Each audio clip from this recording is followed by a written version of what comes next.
जी, तो दोस्तों आपको वेलकम कहता हूँ आई फैक्टनर के लर्निंग वीडियो ट्यूटोरियल्स में। आज के वीडियो ट्यूटोरियल में हम इंग्लिश में इडियम्स यानी कि मुहावरे जो यूज़ करते हैं उनके मीनिंग्स को हिंदी और उर्दू में समझेंगे।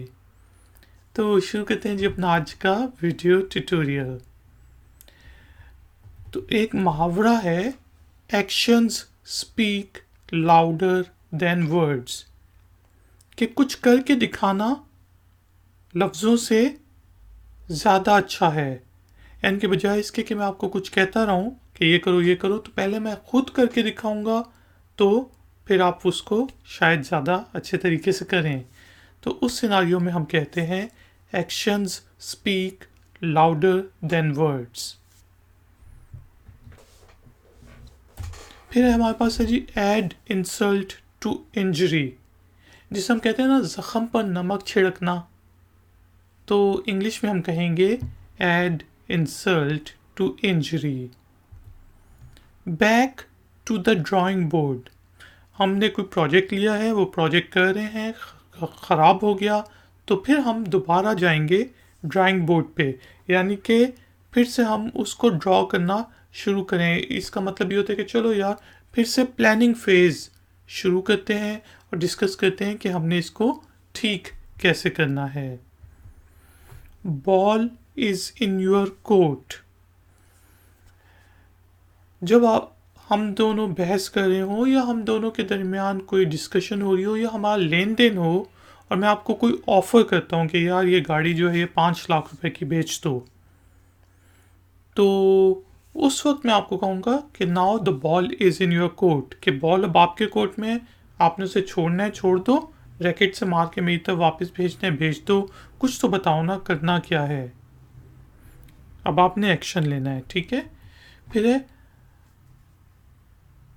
Barking up the wrong tree, जो ये मुहावरा उस वक्त यूज़ करते हैं जिस तरह एक कुत्ता होता है वो गलत शिकारी कुत्ता गलत दरख्त के नीचे जाके भौंकना शुरू करते हैं, वहाँ पे कोई शिकार ना हो, ठीक है। तो इसी तरह अगर कोई बंदा कोई गलत जगह पे जाके शोर मचाना शुरू कर दे या गलत सिमत में काम कर रहा हो, तो उस वक्त हम कहते हैं कि barking up the wrong tree. Beat around the bushes, इधर उधर की छोड़ना, ठीक है। यानी कि डंडा पकड़ के फसलों के आस पास मारना कि अंदर से कोई चीज़ निकलेगी। तो इसका मतलब ये होता है जो हम कहते हैं ना यार इधर उधर की ना छोड़, काम की बात कर, बीट अराउंड द बुशेस। फिर है बेस्ट ऑफ बोथ वर्ल्ड्स, दोनों दुनियाओं का बेस्ट हासिल करना, ठीक है। ये मुहावरा हम उस वक्त यूज़ करते हैं जिस तरह मैं ऑफिस में काम करता हूँ, मैं घर पे होता हूँ, तो मेरा घर भी बहुत ज़बरदस्त है, ऑफिस भी बहुत ज़बरदस्त है, मैं मज़े कर रहा हूँ, तो उस वक्त आप कहेंगे बेस्ट ऑफ बोथ वर्ल्ड्स। फिर है जी bite off more than you can chew, यानी कि इतना बड़ा चॉकलेट लेना चबाए नहीं जाना, यानी कि आप और इतना ज़्यादा काम अपने ज़िम्मे ले लें कि आपसे किया ना जा सके, तो उस वक्त हम कहते हैं bite off more than you can chew. Blessing in disguise, यानी कि हम जा रहे हैं, कोई गलत काम हो गया या लेट सपोज हमने कहीं जाना था, बारिश हो जाती है और हम जा नहीं सकते, बाद में पता चलता है वहाँ पे लैंडस्लाइड आ गई। शुरू में तो जब बारिश आई तो हमने कहा यार ये क्या है यार, गलत काम हो गया, लेकिन बाद में पता चला कि ये तो हमारे लिए अच्छा हो गया है। It was a blessing in disguise कि हम नहीं गए। बर्न द मिडनाइट ऑयल, आधी रात का दिया जलाना, यानी कि आधी रात को बहुत ज़्यादा मेहनत करना और रात को उठ के पढ़ना, ठीक है। पुराने ज़माने में दिए जला के जो लोग पढ़ा करते थे उस वक्त हम मिडनाइट ऑयल कहते थे। तो इस बर्न द मिडनाइट ऑयल का मतलब है बहुत ज़्यादा मेहनत करना। फिर हमारे पास है कैंट जज a book by its cover, या फिर डोंट जज a book by its cover, यानी कि कहा जाता है कि किताब को उसके जो कवर होता है, उसके ऊपर जो तस्वीर बनी होती है या लिखा होता है, उससे जज ना करो बल्कि पूरी किताब पढ़ो। इसका मतलब ये होता है कि आप किसी बंदे को दूर से देखते हैं और आप कहते हैं यार ये तो है एक बेकार बंदा। मैं कहता हूँ नहीं यार, डोंट जज a book by its cover, ये बहुत अच्छा बंदा है, आप इससे बात करके तो देखो। ऊपर ऊपर से पहली मुलाकात में अपने उसके बारे में पॉइंट्स वो ना कर लो। कॉट बिटवीन टू स्टूल्स, वो कहते हैं ना कि यार दो कश्तियों का सवार। कॉट बिटवीन टू स्टूल्स के दो चेयर्स के दरमियान फंस जाना, यानी कि दो कामों के दरमियान फंस जाना।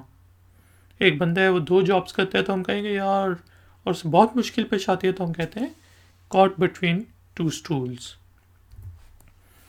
क्राई ओवर स्पिल्ट मिल्क, अब पछतावे क्या होत जब चिड़िया चुग गई खेत, यानी कि जब दूध गिर गया है तो अब रो क्यों रहे हो, पहले आपने देखना था ना, एहतियात करनी थी कि दूध ना गिरे।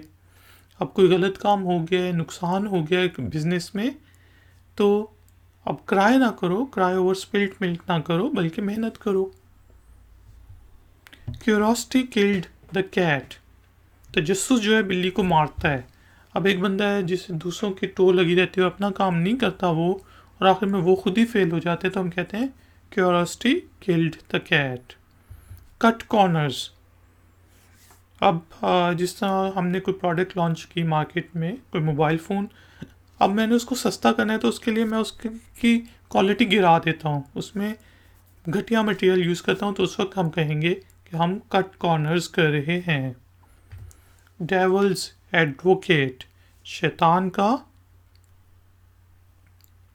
वकील जिसका कहते हैं, कि कोई बंदा जो बुराई के बारे में या बुराई को डिफेंड करे, उस वक्त हम कहते हैं कि वो डेवल्स एडवोकेट है।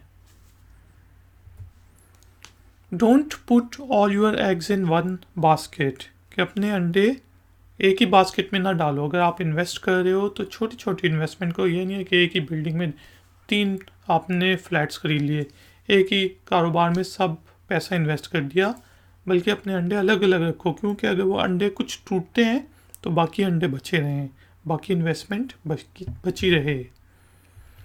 Drastic times call for drastic measures, कि मुश्किल कामों के लिए मुश्किल डिसीजंस लेने पड़ते हैं, मुश्किल काम करने पड़ते हैं मुश्किल हालात में।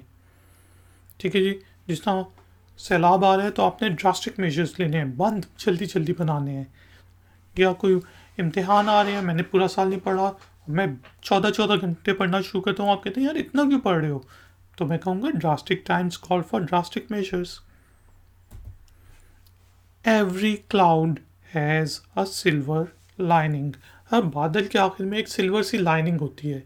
इसका मतलब यह है कि जब बुरा वक्त आ रहा होता है तो आखिर में अच्छा कुछ होना होता है, यानी कि हर गार के आखिर में कोई रोशनी होती है।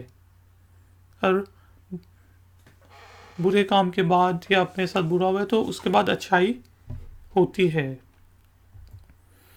Feel a bit under the weather, जिस तरह मुझे ज़ुकाम हो गया, वेदर चेंज हुआ, एकदम ख़ज़ा आ गई और मैं बीमार हो गया, तो उस वक्त मैं कहूँगा यार मैं I am feeling a bit under the weather. Give the benefit of doubt, किसी को शक का फ़ायदा देना, यार शायद इस दफ़ा सच बोल रहा हो, चलो शक का फ़ायदा दे ही देते हैं। Give the benefit of the doubt. Hit the nail on the head, जब आप कील ठोंक रहे हो तो उसका जो हेड होता है उससे ठोंके तो वो दीवार के अंदर जाएगा, तो उस यानी कि जब कोई काम कर रहे हो तो बिल्कुल उसके उस पॉइंट पे मेहनत करें कि आपका काम कंप्लीट हो। ठीक है, तो उसको कहते हैं hit the nail on the head. Hit the sack, पुराने ज़माने में ये जो फार्मर्स हुआ करते थे, किसान हुआ करते थे, ये या फिर जो काउबॉयज़ होते थे, ये जब सफ़र करते थे या अपने खेतों में होते थे तो ये बोरियों पे सोते थे, तो हिट द सैक का मतलब है बोरी पे सोना। तो अब उससे मुहावरा निकला है कि जब भी आपने बेड पे जाके सोना है तो आप कहेंगे I am going to hit the sack, यानी कि मैं सोने जा रहा हूँ। In the heat of the moment, यानी कि उस लम्हे मैंने गालियाँ दे दी यार गलती से, यार हीट ऑफ द मोमेंट, या मैं इतना पुरजोश था कि मैं उछल उछल के डांस करने लग गया, हीट ऑफ द मोमेंट, छक्का लगा क्रिकेट में, मैं खुश हो गया, तो उस वक्त हम कहते हैं कि इन the heat of the moment मैंने ये काम कर दिया। Jump on the band wagon, यानी कि एक फैशन का कोई चीज़ चली है, हर कोई वो काम करना शुरू कर रहा है, तो हम भी वो काम करना शुरू कर दें। यूट्यूब पे हर कोई वीडियोस बना रहा है, हर कोई, तो मैं भी कहूँ यार यूट्यूब पे वीडियोस बनाता हूँ एवी, या टिकटॉक पे वीडियोस बनाता हूँ, तो मैं अगर बनाना शुरू कर दूँ देखा देखी लोगों के, तो मैं कहूँगा कि मतलब उस वक्त हम यूज़ करेंगे jump on the band wagon. तो दोस्तों ये हमारे कुछ इंग्लिश के प्रोवर्ब्स थे, इडियम्स थे, उनको कब यूज़ करते हैं, उनके मीनिंग्स क्या है हमने सीखे। तो आपका कोई भी क्वेश्चन हो, कोई भी कमेंट हो, तो नीचे दिए गए कमेंट बॉक्स में ज़रूर लिखिएगा। वीडियो को लाइक ज़रूर करें, शेयर ज़रूर करें और चैनल को सब्सक्राइब करें। मैं हूँ इफेक्टनर, मिलूँगा आपसे एक और नए वीडियो ट्यूटोरियल में। Until then, take care, keep learning, keep enjoying. Good day. Like, share, subscribe. iFactner.